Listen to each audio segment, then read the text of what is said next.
एक दफा ना हजरत अबू बकर सिद्दीक और जनाबे उमर फारूक की ना किसी बात में शक्कर रंजी हो गई, इख्तलाफ राय हो गया।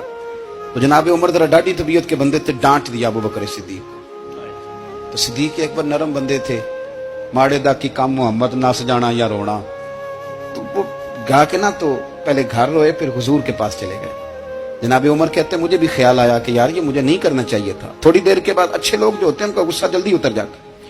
कहते मैंने जाके जनाबे सिद्दीक अकबर के दरवाजे पे दस्तक दी तो पता चला वो तो घर ही नहीं। मैं समझ गया, मैं डर गया, मेरी टांगे कांपने लगी। क्यों डर रहे हो उमर? फरमाने लगे इसलिए डर रहा हूं कि अबू बकर जब अपने घर नहीं होते तो दरवाजा रसूल पे हो। सारी बात तो सुना दी होगी। फरमाते मैं नबी पाक की बारगाह में पहुंचा, सामने अबू बकर बैठे हैं, पुश्त मुबारक मेरे करीम रसूल की काबे की जानब, चेहरा सिद्दीक अकबर की जानिब, दोनों की गर्दनें झुकी हुई। जनाबे उमर पाक फरमाते हैं कि मैं बैठा था और सोच रहा था, सलाम ली, जवाब मिला, पर गर्दनें नहीं उठाई दोनों ने, मुकद्दस गर्दनें झुकी रही। मैं सोच रहा था कि अब हुजूर मुझे डांटेंगे तो मैं सिद्दीक के पैर पकड़ूंगा, मैं अली को सिफारिशी बनाऊंगा, मैं मिन्नत करूंगा, लेकिन कोई बोले तो बात बने ना। कहते जब देर हो गई, ये सुकूत भी बड़ा मुश्किल होता है। ओहो, अगर कभी वो चुप कर जाए तो ये भी बड़ा मसला है, महबूब भी चुप कर जाए।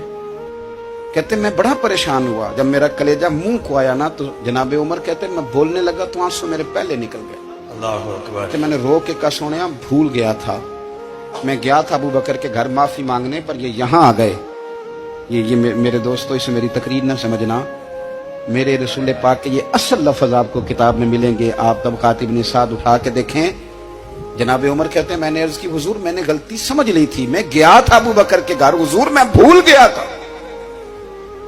फरमाते हैं नबी पाक ने जब गर्दन मुबारक उठाई तो हुजूर की दाढ़ी आंसुओं से भरी हुई। और लफ्ज क्या थे? फरमाया उमर तुम मेरी खातर मेरे अबू बकर को माफ नहीं कर सकते थे। अब बात को समझे, ये नहीं फरमाया अबू बकर ने गलती नहीं की, फरमाया छोड़ नहीं सकते थे, तुम मेरी वजह से मेरे साहब को छोड़ नहीं सकते थे। फिर हुजूर ने फरमाया उमर ये सारा मक्का तलवारें लेके मुझे कत्ल करने आता था, यार ये अकेला था, इसने खोल के बाजू कहा था कि जो हुजूर तक जाएगा मेरी लाश से गुजर के जाएगा। पर मैं दुनिया भूल जाती है, मुझे याद है अबू बकर सिद्दीक ने माल भी दिया, औलाद भी दी, मेरी खातर छोड़ नहीं सकते थे। जनाबे उमर कहते हैं मैं उसके बाद समझ गया कि मेरे मुस्तफा की रजा इसी में है कि अबू बकर को राजी रखा जाए। सुभान अल्लाह।